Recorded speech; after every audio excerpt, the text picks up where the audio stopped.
As someone who grew up on PlayStation my entire life, I never got the chance to play Halo growing up. So I decided around a year ago I was going to play every single one to kind of see what the hype was about. So I decided to boot up Combat Evolved for the very first time, and oh my god, and I got chills just from the main menu music alone. I mean, I was so ready to jump into this experience I have been missing out on for years of my life. And I gotta be honest, I hated it. Seriously, absolutely no hyperbole whatsoever. I could not stand it, to the point I actually put it down and said, man, I guess Halo's just not for me. I think when a game franchise is just praised for so many years, I mean, it's the defining FPS of an entire generation. I mean, one of the best video games of all time for many, many people. I mean, you go into these things with maybe some unrealistic expectations.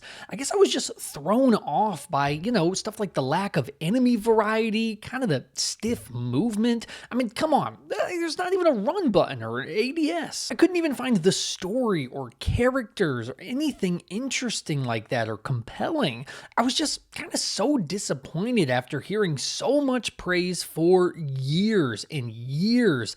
I guess I just got discouraged by my lack of love kind of right off the bat. And so I dropped it. And listen, I completely understand this is a hot take. There's a lot of nuance here that, I've come around to over the years, but this is just how I immediately felt, my first time playing it. But, many years went by and then I decided, you know what, maybe it's time we give this another shot. But this time I wasn't going to jump back into Combat Evolved. I was actually going to jump straight into Halo 2.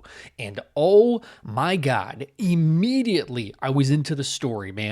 I thought the variety was better. The locations, enemy designs, dual wielding, I mean, come on. The Arbiter, okay, now we're freaking talking. I overnight fell in love with Halo 2 and crowned it immediately as the best Halo game of all time, despite this being the only one that I had completed thus far. I ended up rounding out the Bungie trilogy and found my new love and appreciation for the franchise. I ended up not liking 3 quite as much as 2 did, at least from the campaign perspective, but I still loved the freaking scope and scale of it. And yes, that is right, all 3 Halo games, the entire trilogy, the only 3 that were ever made. Am I right? Or at least, that's what I thought. For many, many years, there were a few things that I knew about Halo, even as somebody on the outside. And one is that Cortana was a certified baddie. And 2 is that 343 ruined Halo. So I decided, like Pirates of the Caribbean 4 and 5, I was just going to pretend the franchise ended after 3 installments. But you see, I was also ignorant at the time. I was completely unaware of the difference between even something like ODST and 3 and what Reach was. But, those were they were not Master Chief centered, How could they possibly be good? Even being developed by Bungie. And what do you know? After giving it a fair shot, Reach is easily one of my favorites in the entire series.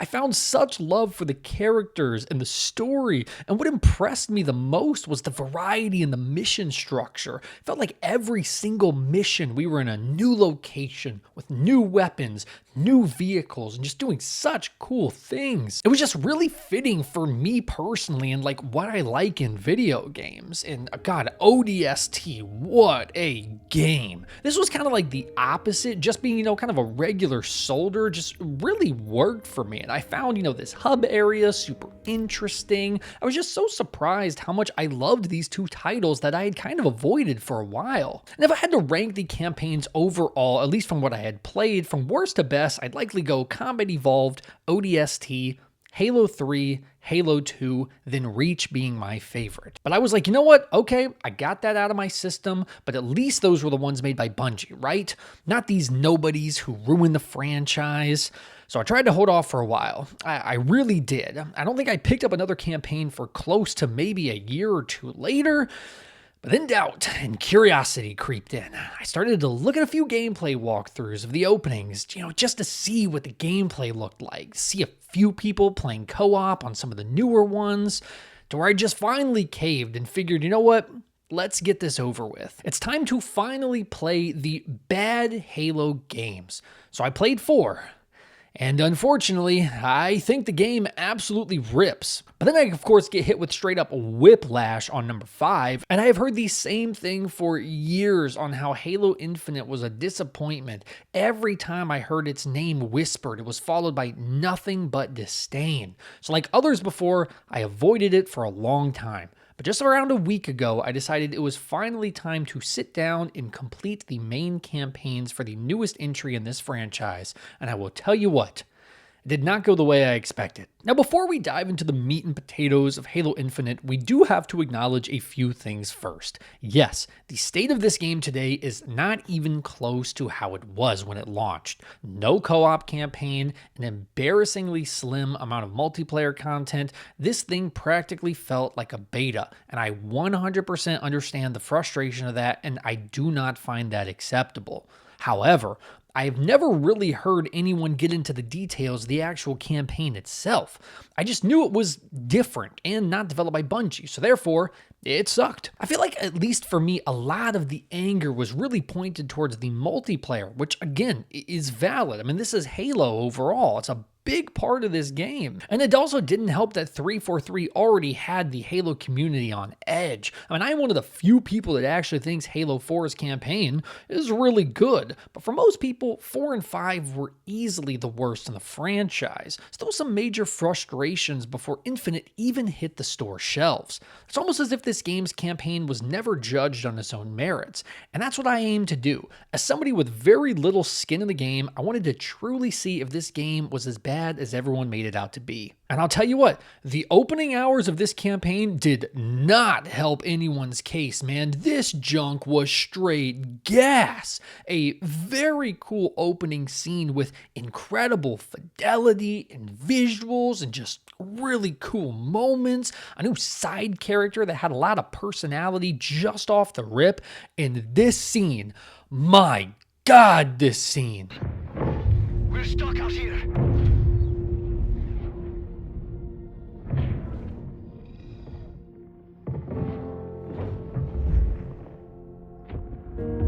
You have one bullet against an entire army.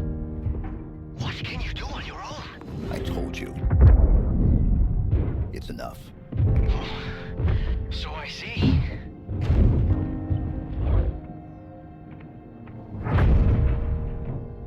No. They're powering up a stasis beam. We can't escape.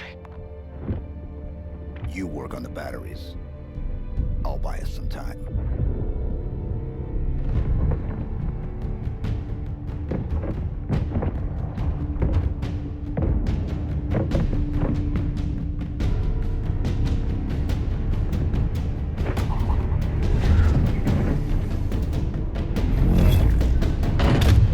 If you call yourself a Halo fan and that entire sequence does not give you chills down your spine, respectfully, I don't want to hear nothing you gotta say. I realize this was just a cutscene so far, but oh my God, talk about setting the tone for a game, man. This scene just feels like they understood Master Chief as a character. I mean, look at the way he handles like the enemies versus the Marines. I mean, there's just so many subtle details in this segment with the freaking piano, just jump straight into your grappling hook, and now we're playing on. I mean, I swear to God, I must have rewatched this recording like no less than 10 times after I played this. I was hooked immediately. The visuals were phenomenal. The updated gunplay and movement felt fantastic. This felt like Halo, but with better movement. I loved the running. I'm a personal believer that a grappling hook can make any video game better, so I was 100% on board, and I will not be convinced it was a bad idea in any way. And again, that's mainly due to the actual gameplay. I mean, I am fairly certain that I can say this game has the best gameplay in the entire franchise with little to no debate. Like, I'm okay if you prefer the older style, you know, no running, no grappling hook, but as far as the movement goes, I like this personally way better. I mean, I was slinging around like like Spider-Man dropping these enemies left and right, dropping the coolest one-liners as the Chief. Remind me to never pick up a Spartan. This is a terrible idea. They're coming for us. All of them.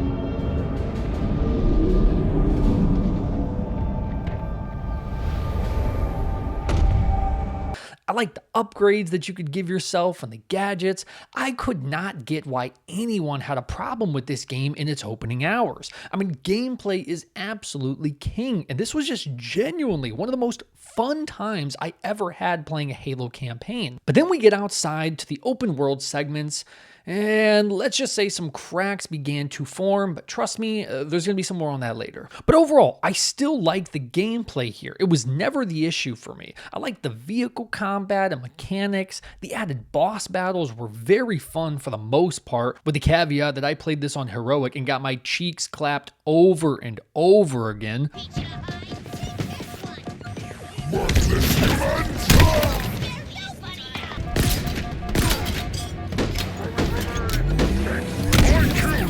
The glory is mine! The Spartan is dead! I thought the enemy AI was very good in Heroic especially. I always felt like the enemies were very, very smart and made genuine attempts at bringing my life to an end that I just found super enjoyable. Again, for a while, I just had absolutely no clue where any negativity for this game was coming from. But after a while in the open world, and that really is where a lot of my grievances started to add up, and I became a little bit more understanding of a lot of people's critiques. Now, before I get into some of my first grievances with the game, let's explain why, at least in theory, I like the open world and I do think it can work. For one, I actually really enjoyed the verticality of the open world, especially due to having the grappling hook. I think this made for a very good combination. I also like the concept of you freeing the captured Marines, establishing bases, and allowing yourself to spawn in vehicles. I thought all of that was very cool. I liked doing some of the extra bosses around the world. Again, I was having some fun with it for sure, and at the end of the day, I genuinely did respect them for trying something new and different in a franchise so well established in nothing but linear games.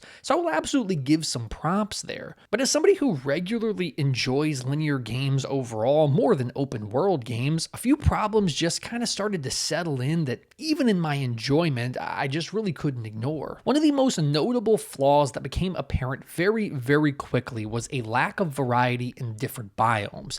Every single Halo game that I played before had such distinct levels, biomes, and locations, and that's what made those games work so well in linear form. Each new mission, I was going to a new place with some unique enemies, vehicles, objectives. They felt distinctive and unique. I remember the names of numerous missions due to how incredible they were to play. Like, there is absolutely nothing in here that closely evokes the emotions like a silent cartographer or the final mission in Halo 3, Halo.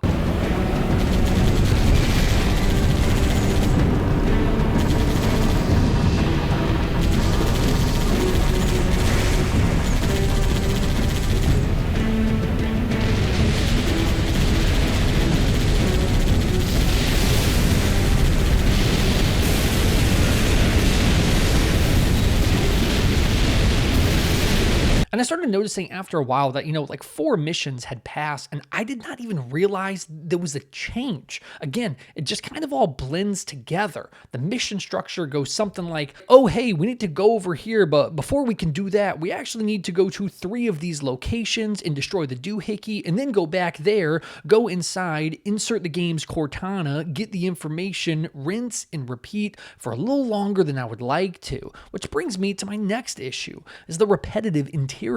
Very similarly to the mission structure, each time we entered a location, I genuinely started to wonder if I had accidentally restarted a mission because they started feeling so similar. The colors, structures, everything started to blend together, and I absolutely understood a lot of people's reservations and frustrations with this game. It was clear to me at this point this game was not perfect by any means, but I still believed this game had a lot of room to surprise surprise me and still rise above these problems. And one of those actually is being the story. I could pinpoint a ton of really cool sections here and over the top moments, absolutely. But what I found the most endearing about Halo Infinite was its dedication to the actual character of Master Chief here. We didn't see him as some empty vessel just following orders. He was a grieving veteran. The game is centered around his emotional trauma, guilt of losing Cortana, and his struggle to connect with others. Infinite directly confronts Chief's failure to save Cortana, and rather than just moving on, we see him burdened by his past, and you can feel the weight of it every time he speaks. I failed her. I will not fail you. Chief. Wait.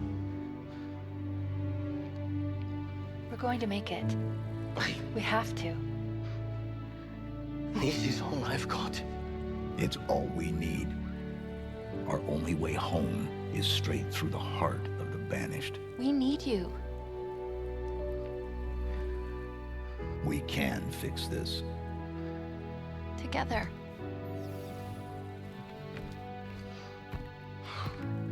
Of course we can.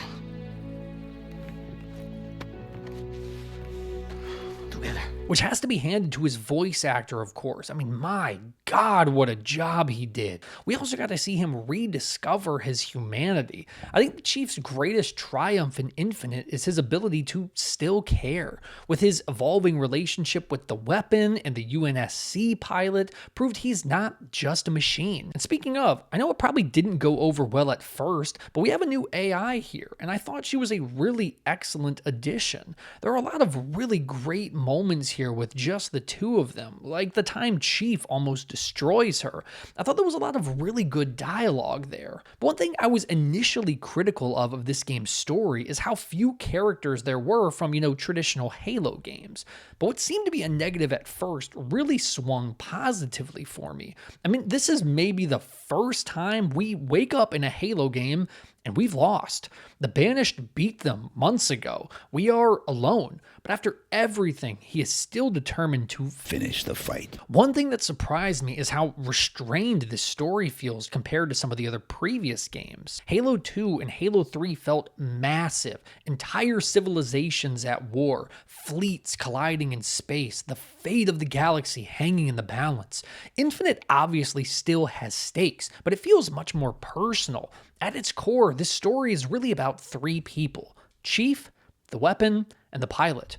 And that's really it. And because the cast is smaller, every interaction feels more meaningful. The pilot isn't just some fearless super soldier. He's terrified, he's exhausted, and he wants to go home. The weapon isn't trying to save the galaxy. She's trying to understand who she is.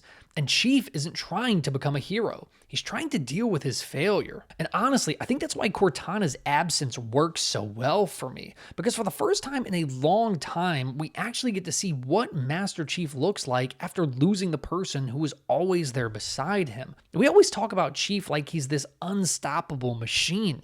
Infinite spends a lot of its story reminding you that underneath all that armor is someone carrying an unbelievable amount of guilt. He won. He won? Atriox beat me. Surgically. Precisely. Brutally. Next thing I remember, I was being woken up in this Pelican. You want to know who killed her? You need to know. She was important to you. Very important. She's... And can we talk about Escharum for a second? Because I was fully prepared to hate this guy. I mean, every time he appeared on screen, I expected another generic mustache-twirling video game villain speech. But by the end of the game, I actually found him pretty compelling. He's not trying to conquer the universe because he's evil. He's an old warrior who's dying. He wants one final battle, one final chance to prove himself. In a weird way, him and Chief aren't all that different. They're both relics of another era. They're both soldiers who have sacrificed everything. They just ended up on opposite sides of the war. I think what impressed me the most is that this might be the first Halo game where I actually understood Master Chief as a person. Not as a Spartan, not as a symbol, not as the guy on the box art, but an actual character. Because for years, Chief's biggest role was being the cool guy, the one-liner machine. Sir, I need a weapon. The hero. Infinite asks a different question. What happens when the hero fails? What happens when the mission is already lost? What happens when the person he spent years trying to protect is gone? And I think that's where some of the strongest writing in the entire franchise comes from. And I think that is a part of this game's biggest strengths, is the game just really does make you feel like Master Chief, both in its gameplay segments and those quiet moments, really delving into his psyche. And I think easily it's one of my favorite versions of Master Chief as a character, and by far the most genuine fun I've just had with this game's combat sandbox. But also on the same coin, one of the game's biggest problems is the slightly undercooked open world. I think the ambition is admirable for sure, but it just needed a little more time in the oven to be fully realized. And pair that with repetitive environments, and I can definitely understand the frustration that some had with this game. But the more I played Halo Infinite, the more I started asking myself a different question. Not whether the campaign was good or bad, but what exactly people were angry about in the first place. Because if you go back and look at the conversation surrounding Halo Infinite's launch, a lot of the criticism wasn't actually focused on the campaign. It was the missing co-op, the missing forge, the lack of maps, the seasonal content, the progression system, that live service model. And don't get me wrong, those criticisms were completely valid. If you're charging people full price for a Halo game, these features should be there from day one, no question. But here's where things get interesting. I didn't play Halo Infinite in 2021. I played it many years later, after all the discourse, after all the frustration, after all the YouTube videos telling me this game was a disappointment. And because of that, I think I walked into this campaign carrying baggage that honestly didn't belong to it. This campaign wasn't responsible for missing multiplayer maps. The campaign wasn't responsible for content droughts. It wasn't responsible for years of frustration surrounding Halo's future. Yet somehow all of those conversations became attached to Halo Infinite as a whole. So when people said Halo Infinite was disappointing, were they talking about the campaign, or were they talking about everything surrounding it? And after finishing it, I genuinely think those are two very different conversations. I just keep asking myself if this game's campaign received a fair chance. And I honestly don't think so. I genuinely think this is a really solid Halo campaign despite its flaws. And I think if you've been avoiding playing it due to the reception over the years, I highly encourage you to at least give it a fair go. Do I think this is the best Halo campaign of all time? Absolutely not. I still think games like 2, 3, Reach are all better rounded for sure. But do I think people were wrong to absolutely hate this game? You better believe it, because I do think it has one of the most interesting interpretations of Master Chief I have seen across the entire series, blended with what I believe to be the best gameplay in the entire franchise. Halo Infinite is not perfect. The open world can be repetitive, the environments lack variety, and I absolutely understand some of the frustrations people had with it. But after playing it for myself, I can't help but feel like this game became the face of problems that were bigger than the campaign itself. Because when I look back at my time with Halo Infinite, I don't think about the missing features or the content roadmaps. I think about grappling across the battlefield as Master Chief. I think about the weapon, the Escharum. I think about some of the best gameplay this franchise has ever had. And maybe that's why I'm so confused by its reputation. Because I started Halo Infinite expecting one of the biggest disappointments in the series. And after finishing it, I wondered if everyone was talking about the same game I just played. Halo Infinite didn't make me question whether it's a good Halo game. It made me question whether I should have listened to everyone else in the first place.